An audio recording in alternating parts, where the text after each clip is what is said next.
Welcome back to GoldwingDocs Q&A episode 13. You got questions? We got answers coming up next.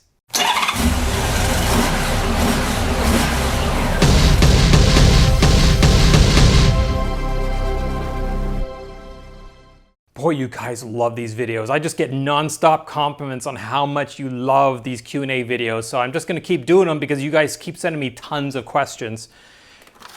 Let's get to the first one from Christopher. These QA videos are wonderful. What did I just say? I do have a question for perhaps another video. What tire pressure is best for these bikes?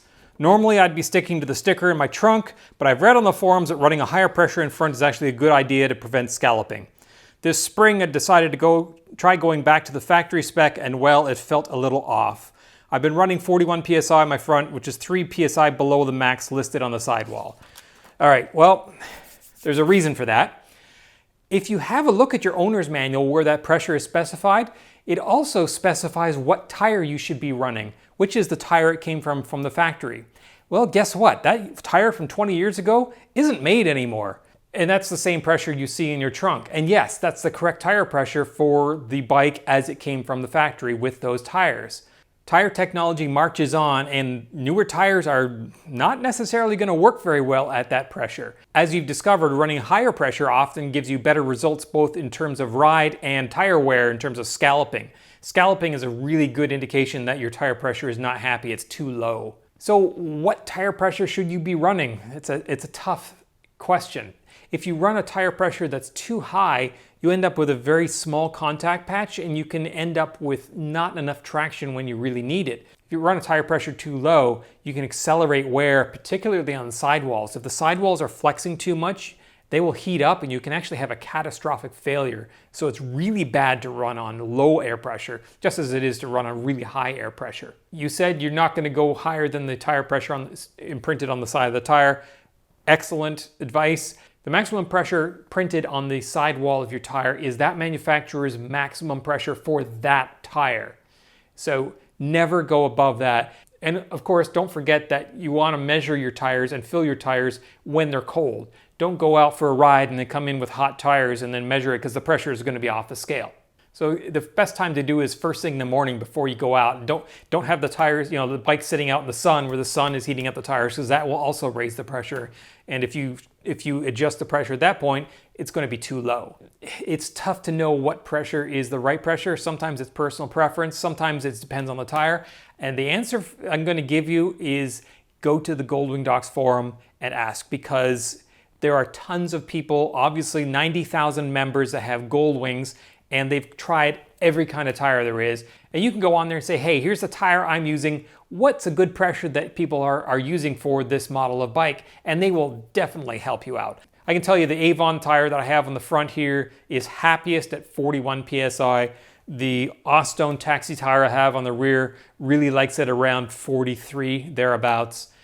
Any lower and I get a little squirmy, any higher is just too hard and I get abnormal center wear, especially on that front tire from the rounded profile. Hopefully that helps you out. Question number 2 from Tim Gimbin. Why did Honda think it's okay to be able to crank the engine over with a battery dead enough not to provide spark, making me think that maybe my fuel is the issue rather than a battery needing charging? Well, it's not really Honda's decision, it's physics. What he's referring to is it's particularly a problem with the 1500, which is particularly energy hungry when it comes to ignition, but it affects all bikes.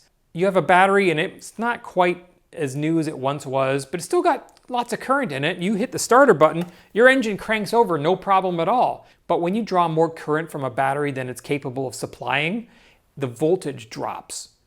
So what happens is you need a certain amount of voltage to generate a hot enough spark to light off the engine. If your battery's a little bit weak and you're using up all its capacity just to crank the engine over and the voltage drops, now you haven't got enough voltage left over to actually spark the plugs. A lot of times people will say, well, the bike will crank when I press the starter, but it doesn't start. But as soon as I let go of the starter, then the bike starts up. The reason for that is, as soon as you let go of the starter, you've removed all the load. The engine is not being cranked anymore, so it's not drawing all that current into the starter to crank the engine. So because you've let go of that, the starter is no longer drawing current, the battery voltage comes up, but the engine's still spinning because it has momentum. So now the voltage is up high, it sparks, engine lights off, it starts. So if you are in a situation where you press your starter, the bike cranks but does not start, when as soon as you let go of the starter, it starts up, that's a really good indication that your battery is probably nearing the end of its life. Of course, might not be the battery, it could be possibly battery terminals, cables, grounds, anything that might restrict current flow from the battery. So check those great big thick battery cables, especially the ground going from the battery to the frame, and all the thick cables going from the battery to your starter relays to the starter itself.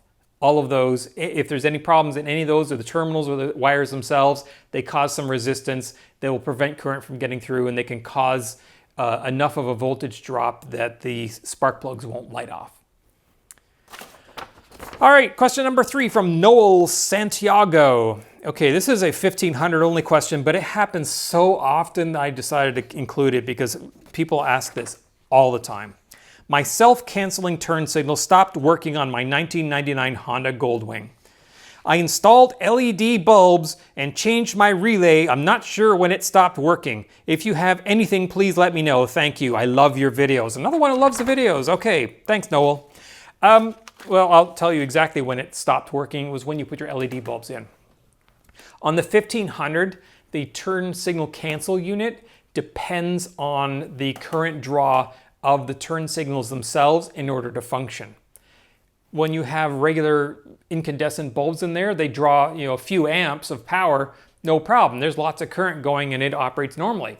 Then you put LEDs in there and they only draw a few milliamps, a hundredth of the amount of power of an incandescent lamp, and there's just not enough current to make the turn canceller actually function. So you can add an LED relay in there, but that's not going to fix it either. Really, the only way to fix it in the 1500, and this is exactly what I did on mine because I replaced all my signals with LEDs, is to put a load resistor in there, which I know kind of really defeats the purpose of having LEDs in there because they draw a lot less current, so they use less power, but now you're putting a resistor in parallel with the LED, so it's drawing power again. Well, yes, that's one of the benefits of the LEDs, but one of the main benefits of LEDs is that they switch on and off instantly, whereas an incandescent bulb takes time to come to full brightness and then time to dim out because it's basically a piece of metal that's getting hot and over again, so it's heating up and cooling off, heating up, cooling off. Whereas an LED, it's instant, flash on, flash off. And because it's instant, it really grabs the eye of anybody. Like if you ever seen a really quick flashing thing off in your peripheral vision, you see it. Your brain is programmed to pay attention to that quickly flashing light. And LEDs are excellent at that. They're great for doing really quick flashes that will grab motorists' attention, especially motorists that are driving around with a head down looking at their phone and they'll see this flashing thing. Hey, that's great. So add a power resistor. I'm going to suggest a 10 or 25 watt power resistor. I put one in that's, if I remember correctly, I think mine are 10 ohms. Totally wrong. I looked it up. It was actually 3.3 ohms and 100 watt resistors that I put in.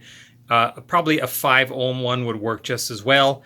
If you have a look in the description of this video, I put a link both to the resistors as well as a topic on the GoldwingDocs website where I talk about what I did and I show the actual circuit of how it was installed in parallel with the bulb. So have a look at that if you're interested. All right, back to the video.